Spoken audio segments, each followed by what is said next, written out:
All right, guys, welcome back to another episode of Running with Wolves. I am so excited because today I have our very first guest, which is going to be Emma Tessler. So we're so excited you're here, Emma. And she is the founder and CEO of 95 Media, which is a digital marketing agency that builds results-driven marketing strategies for scaling brands. She's got 8 years of marketing experience under her belt, and she helps brands connect with ideal clients, build community, and convert audience members into paying customers through social media marketing. So very similar playing field. So I'm really excited for our conversation today. Welcome, Emma. Thank you. I'm so excited to be here and to talk all things social with someone who gets it and dive a little bit deeper. I know it's so fun to kind of geek out together, like when the other person just gets it. It's amazing. So I'm super Yeah. excited too. So I think to start off, I'd love to know just a little bit more about you. I know you went from having a side hustle to pretty much running like a full-fledged agency in the middle of a pandemic. I started my business in the middle of a pandemic. So tell me more about like what that experience was like for you. Yeah. So my first career was in interior design, and I fully knew nothing about marketing. It was not something I thought I would want to be in. But when I was in school for design, they were really encouraging internships, which we love. It's the best way to get experience. And so I was interning for someone in 2015 who was trying to grow a new branch of her business. And she was like, "Hey, you're the youngest person on the team. Here's my phone. I've heard Instagram's like a thing for businesses. Can you like figure this out?" And I was looking at it like, well, I'm posting sunset photos and like my tie-dye shorts. So I don't know what we're doing here, but I'll do it. Sure. And so as I kind of dove into that experience, I looked around and I was like, I don't know why more people aren't doing this. Why are more businesses not taking this seriously? There's so much opportunity here. And that's something that my brain is always looking for is the white space. Like what is a gap and how can we fill it? And so that just kind of redirected my entire life direction, apparently, because at that point I just realized how lit up and excited I was about this marketing opportunity. But at the same time, I was still in school. And so I finished school, got my degree, landed my dream job in design before I graduated. And I was like, okay, well, I guess the universe is telling me we're doing design. That's cool too. But then I got into design and I said, it's not just as exciting as I thought it would be. And it was a little bit more like old school than I realized. And obviously, social media marketing is the complete opposite. And so I went back to social and I realized, there's a lot of opportunity for me to do my own thing here. And so I started side hustling, taking on clients, working those evening and weekend hours that we all do in the early days. And I did that for 5 years. And every year I thought, okay, I'm going to quit. I'm going to do my thing. I'm going to go all in. But it really wasn't until the pandemic that I realized this is the time. If I don't go all in and actually follow this passion, when the world is crashing and burning and we have no idea what's going on, I don't know when I'm going to do it. And so I put in my notice at the end of 2020, and we have just really grown from there. And what lights me up is honestly just the impact of our work, because the opportunity that was presented in 2015 looks very different than it does today, but there is still so much opportunity. And the brands that we work with are these small businesses who are really needing that growth and needing those sales. And so we're able to come in as a agency full of women. We're a woman owned and run agency, and we come in and create content that allows them to actually see results from social rather than just posting, because that's how so many brands come to us is, you're creating all this content and it feels really hard because you're not seeing those results. So that's where we come in and we're able to really infuse results for them. I love that. And because I think for us, that was a huge gap that I saw in our market as well. And I don't know if you agree with this, but I feel like there are so many marketers out there where they really just think more about like the aesthetic side of things, the brand side of things, like visibility and brand recognition, and all that good stuff. It's not really about like creating sales, which is so crazy to me because I feel like there's like such a huge need for that. Right. And obviously, I'm sure you agree, like marketing is the biggest driver for sales. So I love that you guys are focused on like results-based content because I think that's so needed in our industry. 100%. I can't even tell you how many times like I'll speak to someone who's interested in working with us, and the first thing they say is, "Well, I need to see Instagram accounts that you manage." And I'm like, Really? Because what does that tell you? Like what I would rather share is a case study because that shows you the actual results. What is the data on the back end? What are the impact of the content on the business? Because that's really what you're looking for as someone who's interested in marketing your brand on social. It's not the pretty feed, it's not the growth of followers, it's the actual results on the back end. Yeah, like I could give a like Canva account basically to a 13-year-old and be like, create me a pretty Instagram feed, and they'd be able to do that versus an actual strategy that's going to create you results, right? So I totally agree. I think that's so important. I love that. I think another thing that I'm assuming that you agree with is insanely important that most business owners aren't really taking advantage of, or more should be. What do you think about like video content as an essential part of social media marketing? What's your take on that? How do you feel like, best practices? How do you use it? Give me your take. It is the core of every highly converting marketing strategy today, video content. It really is. And it's also the answer that no one wants to hear. And I'm fully aware of the one to be the bearer of bad news. Yeah. Because it's the most difficult kind of content to create. And there's no getting around that for most businesses unless you really are immersed in the creator world. I think a lot of small business owners think that because they're the founder, they're not content creators.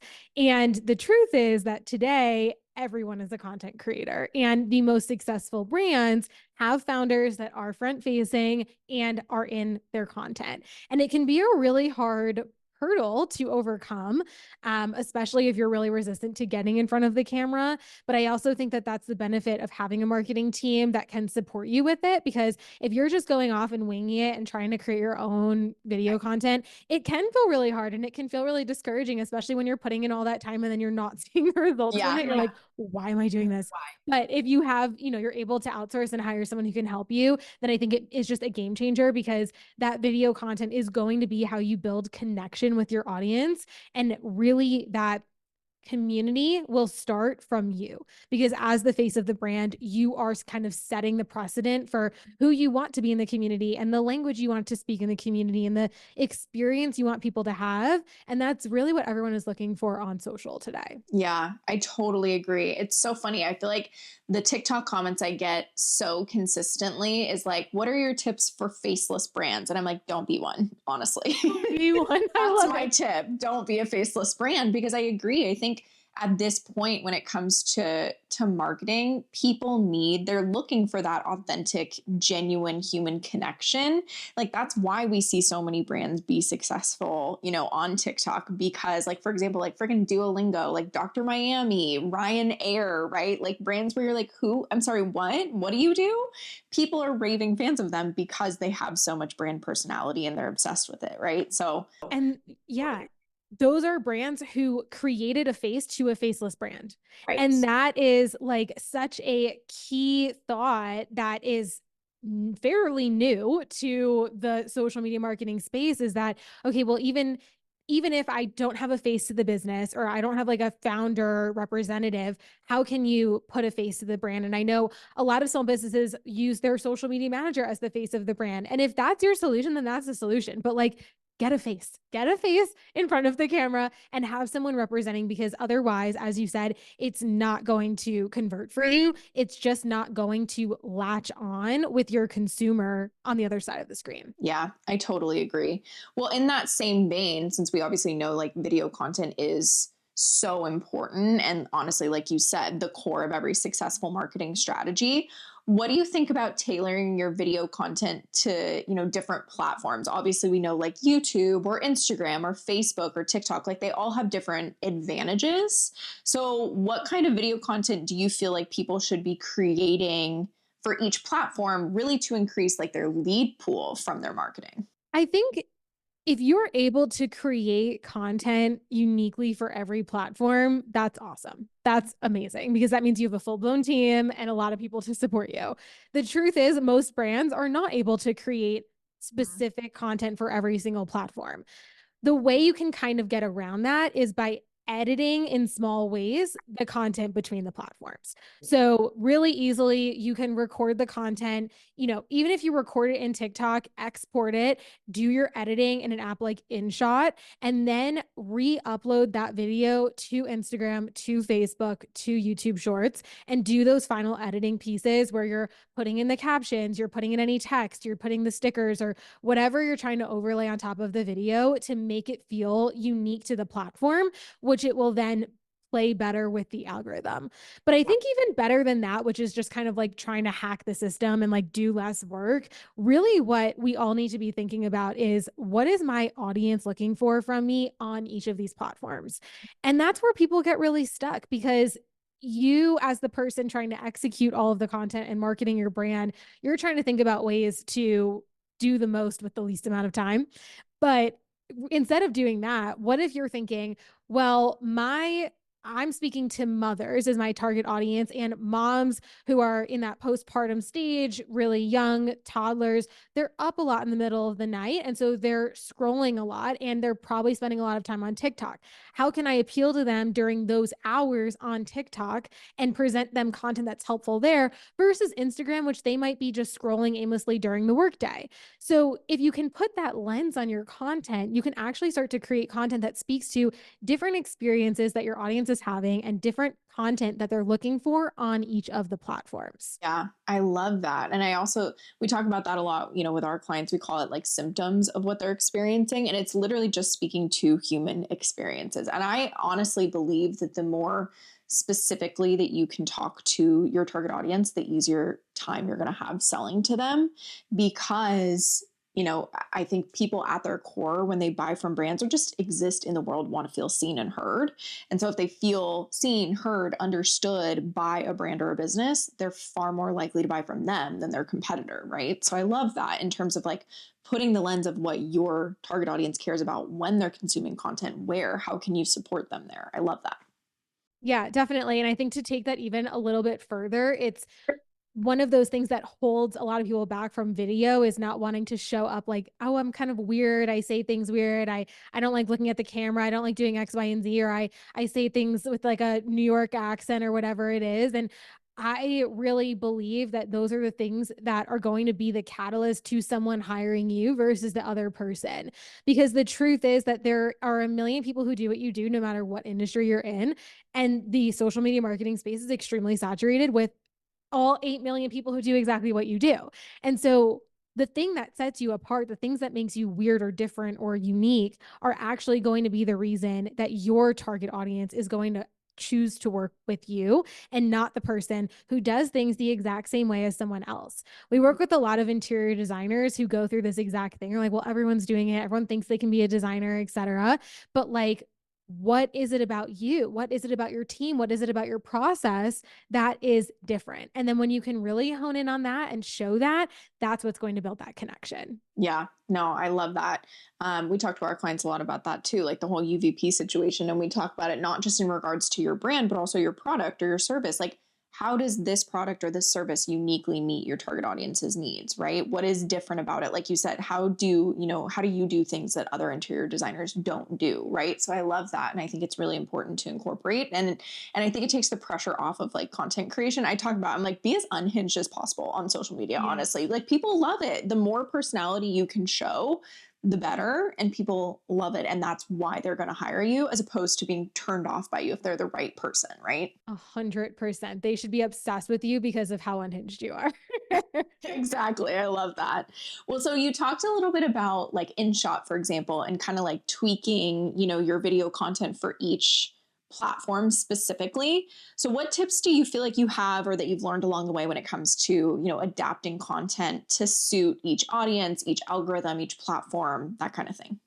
Well, I think we're all always learning it because the algorithms are always changing. And that's something to know as well. If you're using a strategy that you used 6 months ago or a year ago, you got to cut it. Like that's not it anymore. Odds are it's not going to work for you anymore. It's just not. And that's a huge problem that a lot of clients come to us facing is like, oh, well, this was working 6 months ago. Like, why aren't our numbers looking the same? And it's like, well, of course they're not. Like, that's just not how it goes. So for us at 95 Media, we're always learning and we're always adapting. a couple of years ago, you could repurpose content between the two, like between Instagram and TikTok, and it was fine and everything was good. But the algorithms get smarter. They want different things. They want you to put more effort into different types of content, and it's just not the same anymore. So I think the biggest thing that we've learned is just to continue learning. And that is really the biggest benefit of hiring an agency like yours, like mine, like anyone who can support you, is to not feel like you have to keep up with those trends and those changes, because that's extremely overwhelming as a business owner to try and learn all the things and stay up to date. It's discouraging, it's overwhelming, it's time consuming, and you're really not going to see the best results possible. But when you can bring someone in or a team in who is just utterly obsessed with it and can handle it for you, I think that's the best case scenario. We can't do what designers do, or we were just talking to a injector, like an esthetician yesterday. Like, I'm not going to go around injecting Botox in anyone's faces because I don't know how to do that, and you don't know how to do marketing, and that's okay. And so I think it's just good to kind of sit in that and be like, it's okay that I'm not great at this. It's all right, but like, let's plan accordingly and let's look at how we can, continue to adapt. So I think that would be the biggest thing that we've learned. There's a ton of tools that are always coming out, a lot of different like editing software.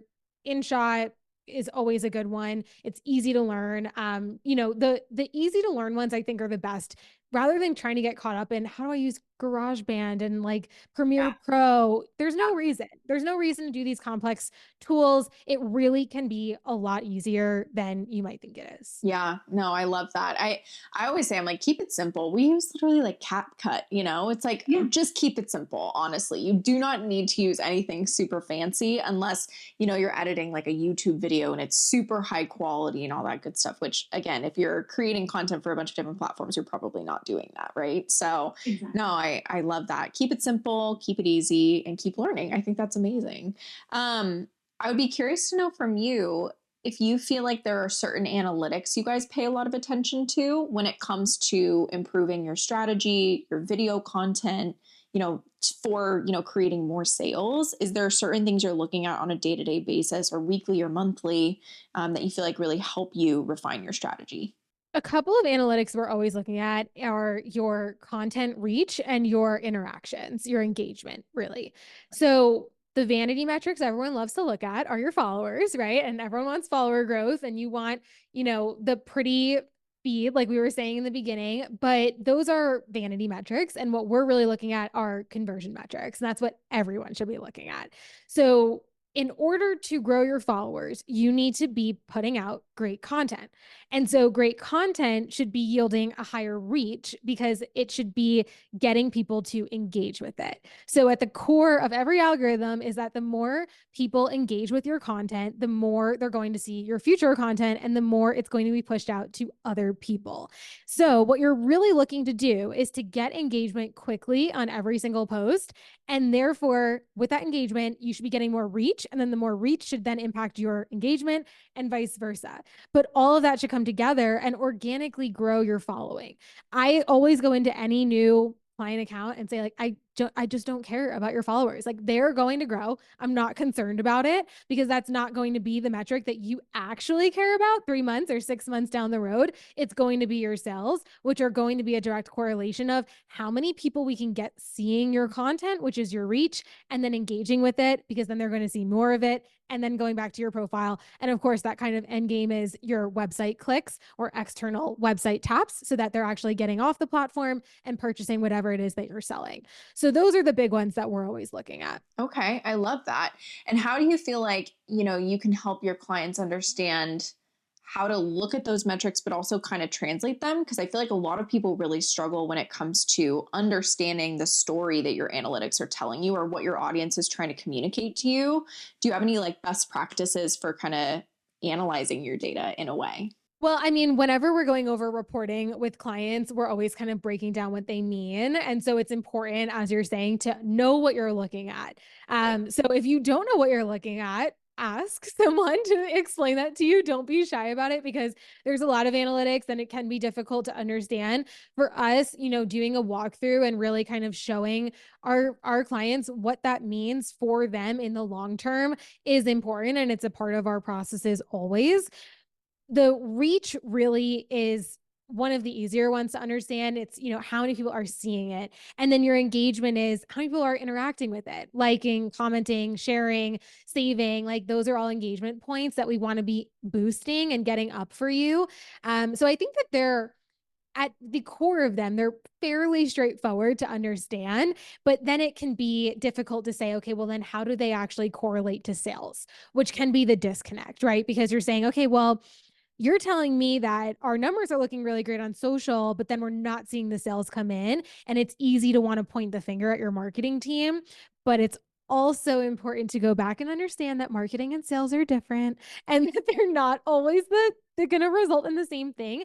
And that if you are seeing that disconnect between your marketing numbers, maybe they look really great, but your sales are just not rising at the same percentage, going back and looking at your sales material is really important too. Once you get someone off of social and they're landing on a landing page, if that landing page is not optimized, it doesn't matter how good your social content is, you're never going to see the conversion. So, as you hire someone to help you with marketing, or as you educate yourself and do more with your marketing, you also need to do the same with your sales material.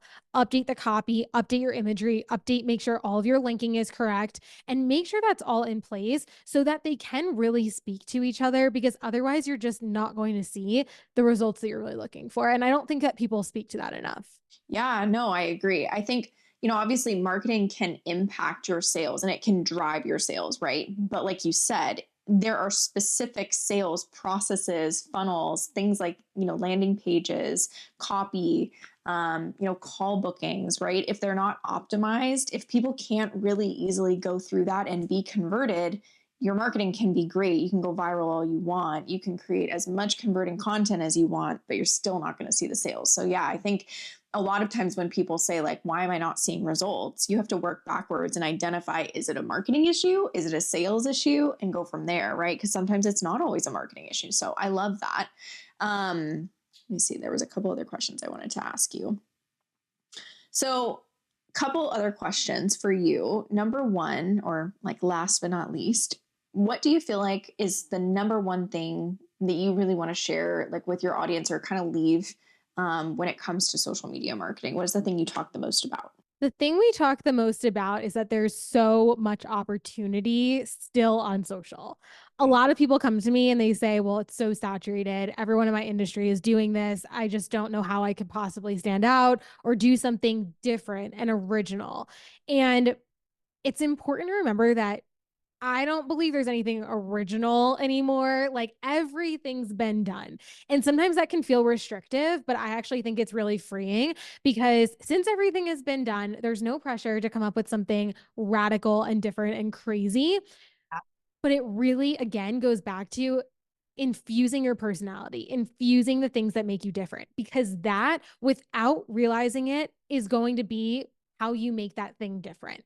And it's going to be what sets you apart. So when you can just kind of take the pressure off of it, take the lens of trying to do all these crazy, different, wild things off of your marketing, it allows it to be more fun and more free, and really have your personality come out in a way that speaks to that person that you're trying to connect with, which is what is going to be converting for you at the end of the day.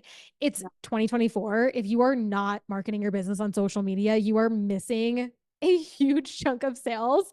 I mean, I don't even know how you could quantify the amount of sales that you're missing out on. And yet there are so many businesses not doing social or not taking it seriously. I talk to them every single month without a fail, and I'm told that this is still just not a viable marketing avenue. I'm like, okay, cool. I'll see you in 2 years when you come crawling back. That's cool. Great. It's not my problem that you don't take it seriously, but it is sad. It's sad to see. And so if you are someone who is not that active and you know there's potential, or you accept that there's potential, just start it, because there really is just so much opportunity still, no matter how saturated it is on social media. No, I love that. The amount of times I hear like, oh, well, I get a ton of referrals, so I'm good. I'm like, babe, what happens when the referrals dry up? What do we do then?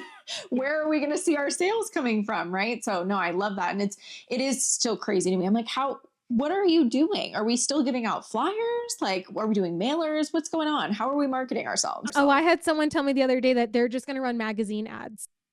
I said, No. who's reading a magazine? Girl, I don't know what we're doing here. In the grocery line, maybe I'll take a peek. That's about it, honestly. And even magazines are digital at this point too. Like they always have a digital side of their magazine because they know how much that's taking over. So that's crazy. I'm sure you've got plenty of very, very interesting stories. I'm sure we all do. Y'all do. I love that. Was there anything else you want to share with our listeners before we head out? No, I'm just so happy to be here and to provide value. There's just so much that, is not always talked about a lot. And I think that so much of your content speaks to those things that people don't always like to talk about. That is a little bit more like taboo and not as common. And it's important to shed light on it. So, just continuing to learn and educate yourself, being a forever student on social is the most important thing because it's never going to stop changing. And it's our job to stay on top of it. Yeah, I love that. So true. Well, tell our listeners where they can find you, what you've got going on, all that good stuff. For sure. So our website is 95media.co. All of our things are over there, but we're on every platform. I would say Instagram is probably the most active. So we're 90.5.media on Instagram. We're also on TikTok and all of the platforms. And we have a podcast as well. It's called Stop Scrolling, Start Scaling, where we talk all things marketing. So I'd love to see you over there as well. But yeah, I'm just so happy to be here. So thank you for having me. I love that. Of course. Well, like Emma said, make sure you go follow her. Make sure you go listen to her podcast. And we'll see you guys in the next episode. Bye, guys.